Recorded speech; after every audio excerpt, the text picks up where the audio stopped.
JB here. Hope everyone's doing outstanding. May 22nd, 2024, 8:38 in this fine morning. Talk about the markets, some of the names I'm looking at today, some of the names, updates on some of the others, and go from there. But of course, take a look. We are all-time highs on the S&P. Who would have thought it?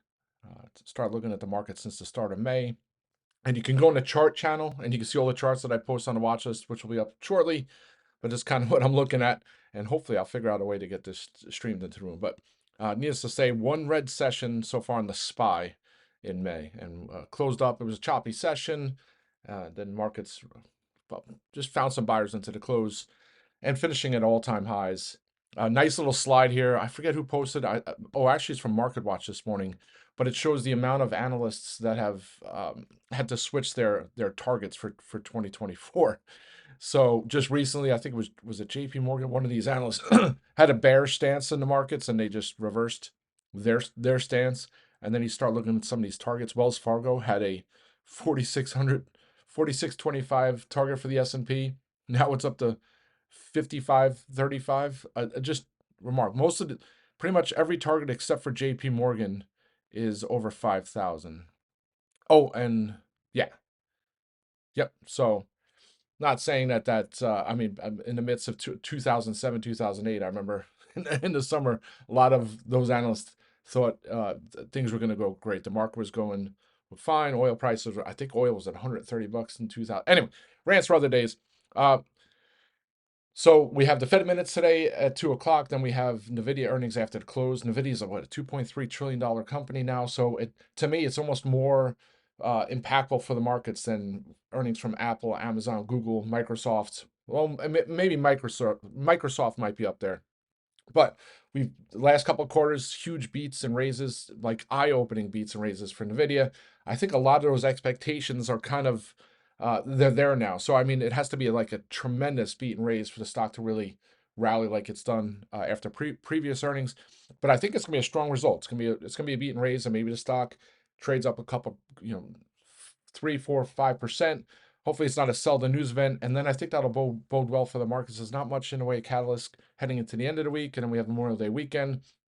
So maybe 529 or so today as a support. 533. What's the upper Bollinger Band? I think it's 533 or so in the SPY.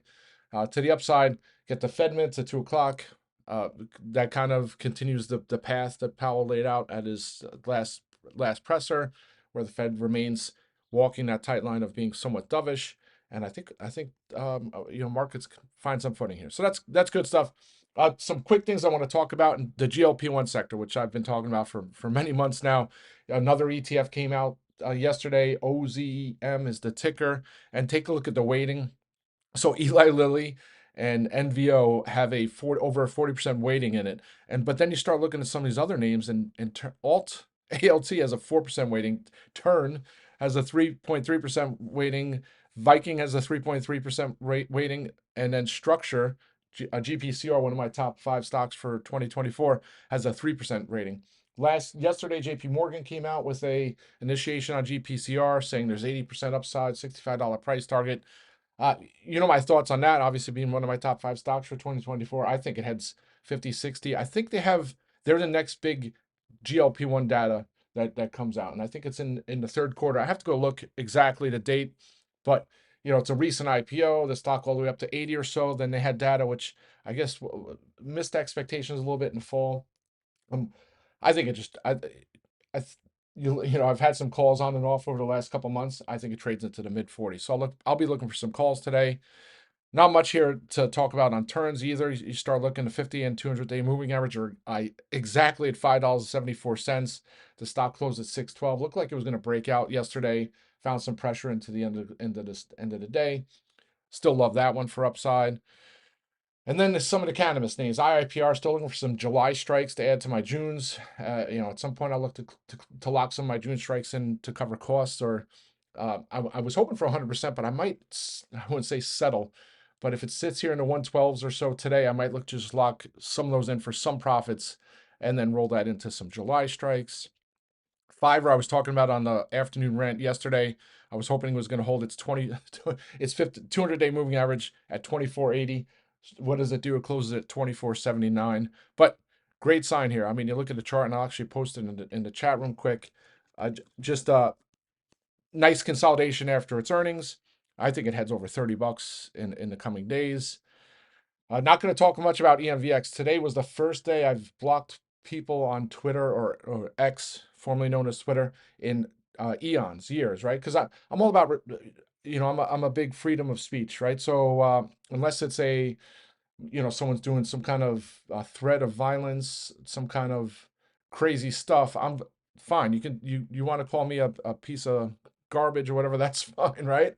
But some of these posts have crossed the line. And also the attacks on me since I've started posting on ENVX, there's been pretty much a 1% of the attacks on me have involved refuting any of my red flags that I announced. So I'm about respectful dialogue. If people don't want to have respectful dialogue, their main purpose is to attack me and make me look like garbage, which is fine. That's your right. That's your opinion. At some point, I had to draw the line, and so this morning I blocked, I guess, majority of the folks on there. And it's not like I don't. Hey, maybe the stock goes to 50 bucks. I'm not going to sit here and say that's not a possibility, right? But you weigh all the risks and the rewards and the all the fundamentals, the potential, the comparisons, the competitors. There's so many things that go into it, and I'm just not going to waste my time logging into Twitter and X and seeing all these personal attacks on me. And then not only that, but what's the Mark Twain quote? Excuse me, the Mark Twain quote is never argue with idiots. They'll bring you down to their level and then beat you from experience. Whatever. I don't know what that exact quote is. And I'm not calling the Bears the Bulls on the MVX idiots. That's not me, right? I respect if you're bullish a name, you're obviously you have your reasons. So I'm not going to sit here and use that. I'm just quoting Mark Twain, but they'll take this out of context. But I'm not going to refrain, I'm not going to steep down to a level of just slewing personal attacks because I don't agree with you. That's not how I work. So that's the NVX. And I mentioned it too on the watch list when I post it. I'll have like one or two videos that I'll just lay out my bear case, which not bear case, but red flags, right? I talked about I was going to do it this week, and just there's so much stuff. Every time I start to do it, I find more stuff, and then it's time intensive, and I'm wasting too much time on a name that probably doesn't have the best reward side on the put side, unless it goes to zero, right? So I'll probably just spend a little bit of time this week and be done with that. iRobot, unfortunately, down another 6% yesterday. I think a lot of it is pent up buyers, people who are just saying, okay, I'm going to give up on the meme craze that happened with GameStop, AMC, selling off the stock. CEO added at 12, I think it was 1247, stocks at 1016 here in the pre-market. Whether I mean, maybe there's another insider buy that comes, but I start looking, I'm like, it's going to go to 15, 20 bucks. So that's that on iRobot. DELL, their their conference ends, well, no, their event ends tomorrow. Then they have earnings next week. Stock looks really good, and I don't know why I don't have my DELL chart up on here. But you start looking at the support. If it holds 147, I'll look for some strikes to play for moving to the 160s. Not only that, if NVIDIA's earnings come out in line or higher, better than expectations, that's going to bode well. And then you also have the partner, well, not the partnership, but NVIDIA and Dell are very close. And the CEO of NVIDIA has already, given shout outs to Dell around their systems and the growth and partnerships, things like that. So you have to think, I'm not sure if it's going to be in the earnings or the conference call, but I'm sure there'll be a shout out for Dell, and that could certainly set the stock higher. I think that's about it. I'm trying to think of GPCR. ALTs, obviously another name in the GLP-1 space. Surprising that it has such a large,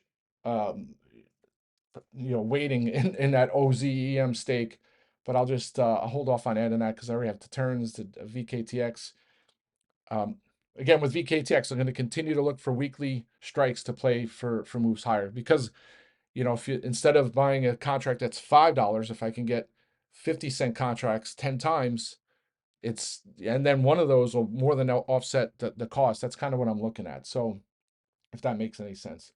Anyway, that's it, folks. We've got about 42 minutes to the open. Let's have a great day. Rock and roll.